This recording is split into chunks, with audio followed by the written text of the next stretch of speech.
Hello students, today we will start with the leftover questions of exercise 8.2.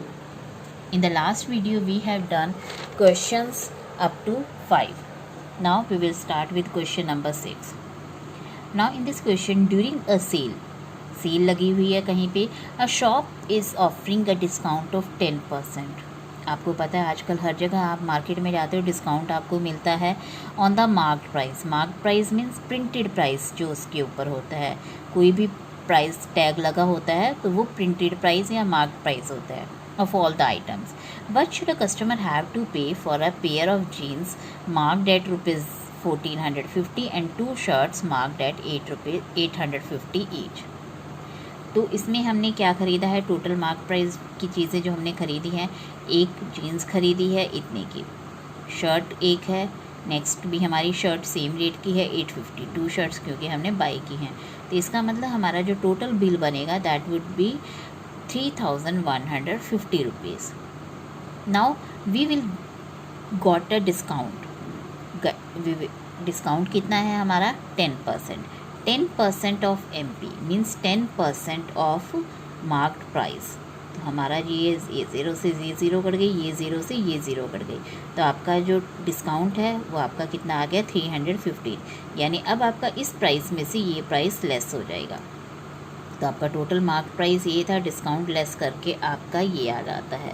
This is called selling price because at this price the shopkeeper has sold the jeans and shirts to the customer. Therefore customer has to pay 2835. ये आपका इतना common question है कि आप routine में भी आप किसी भी चीज़ कहीं भी किसी शॉप पे परचेज़ करने जाते same procedure you have to follow. तो आप खुद कैलकुलेट कर रही है कि आपका डिस्काउंट 10%, कई बार 20%, 30% तक होता है. तो आप यू कैन नाउ कैलकुलेट कि % कितना डिस्काउंट हमें मिलेगा, यानी कितना लेस आपको प्राइस पे करना पड़ेगा. Now next question is a milkman sold 2 of a buffaloes for ₹20,000 each. कि 2 बफेलोज थी, दोनों को 20-20 हज़ार रुपये में उसने सेल कर दिया. On one he made a gain of 5% and on the other a loss of 10%. Find his overall gain और लॉस.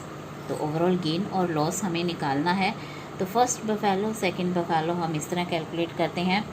सेलिंग प्राइस दोनों का आपका 20,000 दिया हुआ है क्योंकि दोनों 20,000 पे उन्होंने सेल की है. अब ओरिजिनल प्राइस हमें नहीं दिया हुआ है कि हमने एक्चुअली इनको ख़रीदा कितने पे था. This price is not given to you. तो हम इसको x ले लेते हैं फर्स्ट बफेलो का एंड सेकंड बफेलो का कॉस्ट प्राइस हम y ले लेते हैं. तो प्रॉफिट हमें कितना हुआ था, फर्स्ट पे हमें प्रॉफिट हो रहा है 5% ऑफ CP. तो 5% ऑफ CP हमने कैलकुलेट कर लिया, 5x/100 आ गया. तो हमारा सेलिंग प्राइस क्या होगा, कॉस्ट प्राइस प्लस प्रॉफिट. तो जब हमने इसको प्लस किया तो हमारा ये आ गया. अब सेलिंग प्राइस हमारा फर्स्ट बफेलो का ये आया है, बट सेलिंग प्राइस जो ऑलरेडी गिवन है क्वेश्चन में दैट इज़ 20,000. वो आपको 20,000 दिया हुआ है. तो this will be equal to 20,000. तो आपने ये 20,000 इसके इक्वल कर दिया. ये नंबर इधर जाके रेसिप्रोकल हो गया एंड कैलकुलेट जब आप करेंगे तो x इज़ इक्वल टू आपका ये आ गया 19,047 रुपी इज़ 0.62 यानी 62 पैसा. तो अब आपने 20,000 पे उसे सेल किया है और ख़रीदा कितने पे था 19,000. 19 में ख़रीद के आपने 20 में सेल किया, तभी आपको प्रॉफिट हुआ. नाउ इस सेकेंड बफेलो में आपको लॉस हुआ था 10%. तो 10% ऑफ y यानी 10/100 इंटू y. तो SP आपका CP माइनस लॉस करके आता है, तो आपका ये आ गया. अब ये जब आपने कैलकुलेट किया SP, बट SP ऑलरेडी हमें सेकेंड बफेलो का भी दिया हुआ है, तो इन दोनों को हम इक्वल कर देंगे. तो आपका ये आ गया 90y/100 इज इक्वल टू ये आपका 90/100 इधर जाके रेसिप्रोकल हो जाएगा and y will come out to be 22,222 rupees 0.22 पैसा. तो अब आप देखो यहाँ पे आपने 22,000 समथिंग पे परचेज़ किया है, ख़रीदा है ये, और आपकी सेल कितने भी हुई है 20,000 पे. ज़्यादा में ख़रीद के आप कम पे सेल कर रहे हो, तो it means you got a loss of around 2,000.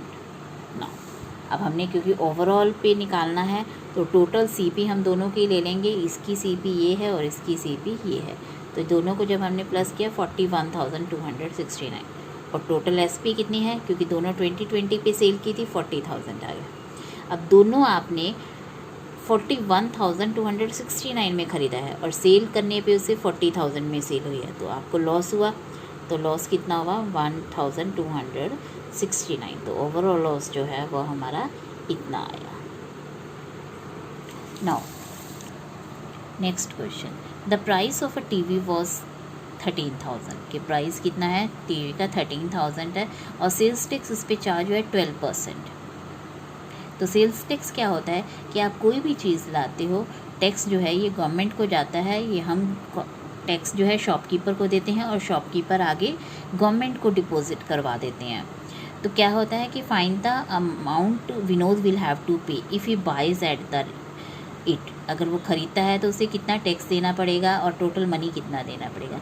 अब प्राइस ऑफ टीवी आपका 13,000 है, अगर इस पे टैक्स नहीं लगता तो आप उसे 13,000 में ख़रीद के घर ले आते, बट क्योंकि अब हमें टैक्स भी देना है गवर्नमेंट को, तो इस पे टैक्स कितना लगेगा, टैक्स आपका कितना है 12% ऑफ 13,000, क्योंकि 12% ऑफ द प्राइस आएगा, तो 12% यानी 12/100 इंटू प्राइस हमारा 13,000 था, यानी आपका 1,560।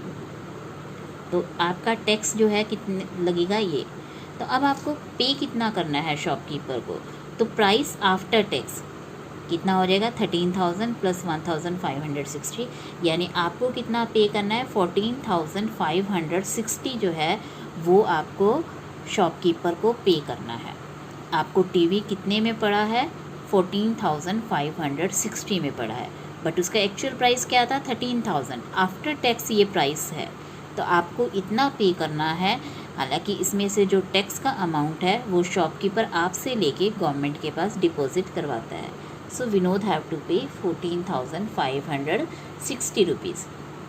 इन जनरल भी आप कभी भी किसी रेस्टोरेंट में भी खाना खाने जाते हैं या कोई भी चीज़ खरीदते हैं, हमेशा आपको उस पर सेल्स टैक्स पे करना पड़ता है। आप कभी भी कोई चीज़ खरीदने जाइए बाज़ार में और उसका बिल देखिए, you are paying tax on every item, और वो टैक्स का जो पैसा है हर शॉपकीपर गवर्नमेंट के पास जमा करवाता है। Now next question, Arun bought a pair of skates. Arun ने एक स्केट्स का पेयर खरीदा है at a sale where the discount given was 20%।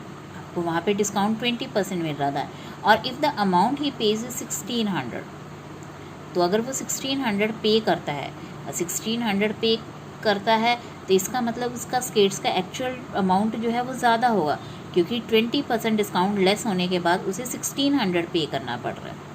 तो फाइंड द मार्क्ड प्राइस, तो उस पर मार्क्ड प्राइस क्या था, ज़्यादा ही होगा, क्योंकि आपका मार्क्ड प्राइस 1,600 से ज़्यादा था, उस पर आपको 20% डिस्काउंट मिला और फिर लेस होकर आपने 1,600 पे कर दिया। तो अब यहाँ पे मार्क्ड प्राइस नहीं दिया हुआ है, therefore we will take it as x, तो हमने एक्स ले लिया।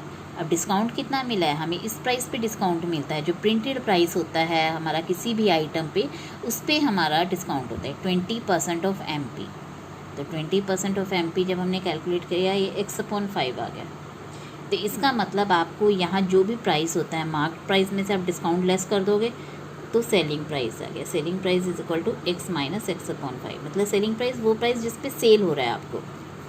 तो आपका ये LCM लोगे आप, LCM लेके आपका कितना आ गया 4x/5 आ गया।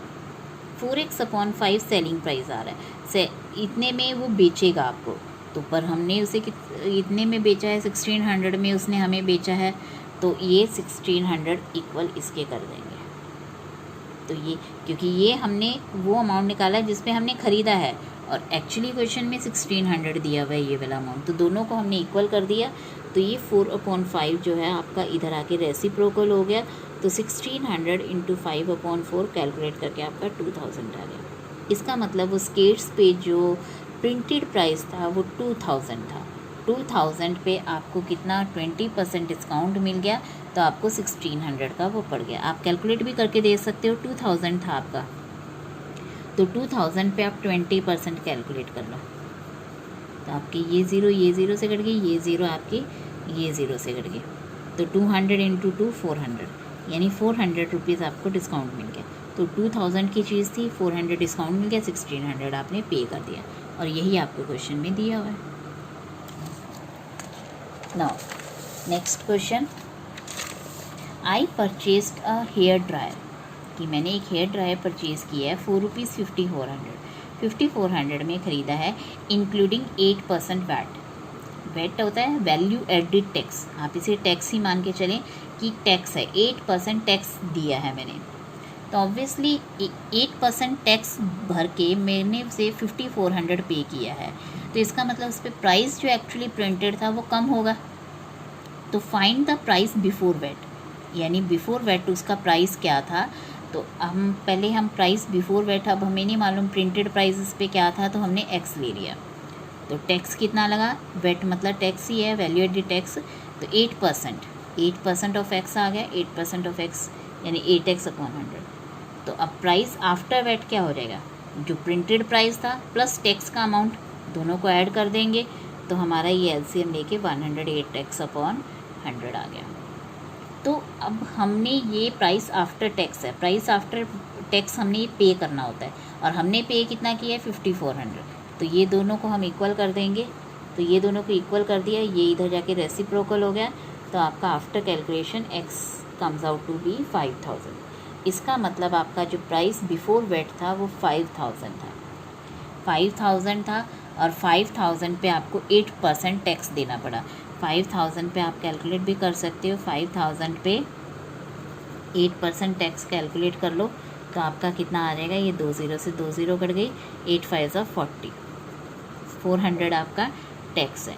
तो 5000 उसका प्राइस था, 400 टैक्स पे करना है आपको, तो टोटल आपको 5400 ही पे करना पड़ेगा, which is given in your question. तो आप अपने क्वेश्चन को क्रॉस चेक भी कर सकते हो इस तरह कि आपका सही है या नहीं है। Now next question, an article was purchase for ₹1239 including GST। GST भी ये टैक्स ही है, गुड्स एंड सर्विस टैक्स होता है आपका, ठीक है ना। पहले हमारे बहुत पहले वेट लगता था, बट अब इसकी जगह हमारा ये GST आ गया है। तो GST भी आप ही मान के चलिए कि एक टैक्स ही है, टैक्स का दूसरा नाम है। तो 18% आपका टैक्स लगा है। तो find the price of article before GST was added, जो GST से पहले है, तो ये हमारा पहले जैसा सेम क्वेश्चन है कि प्राइस आफ्टर GST आपका इतना है, तो बिफोर GST यानी जो प्रिंटेड प्राइस था वो हमें नहीं मालूम है कितना था, तो उसको हमने एक्स ले लिया। तो GST हमारा 18% ऑफ एक्स है, 18% ऑफ एक्स मतलब 18x/100। तो प्राइस आफ्टर GST क्या होगा, आपका जो GST से पहले प्राइस था वो प्लस टैक्स, दोनों को आप प्लस कर दोगे, तो ये प्राइस आफ्टर GST यानी आफ्टर टैक्स आ गया। तो ये आप LCM लेके कैलकुलेट करोगे तो आपका ये आ जाएगा। नाउ प्राइस आफ्टर GST ये आया है, बट हमें ये ऑलरेडी कितना दिया हुआ है 1239 आफ्टर GST आपको दिया हुआ है, तो हम इन दोनों को इक्वल कर देंगे। ये 118/100 इधर आके रेसिप्रोकल हो जाएगा, और after cancellation you will get इस price before GST is equal to 1050। तो 1050 इसके पास प्रिंटेड प्राइस था बिफोर GST, इसके ऊपर हमारा टैक्स लगा 18%, तो ये टोटल होके हमारा कितना आ गया 1239, जो कि हमें पे करना पड़ेगा। Thank you.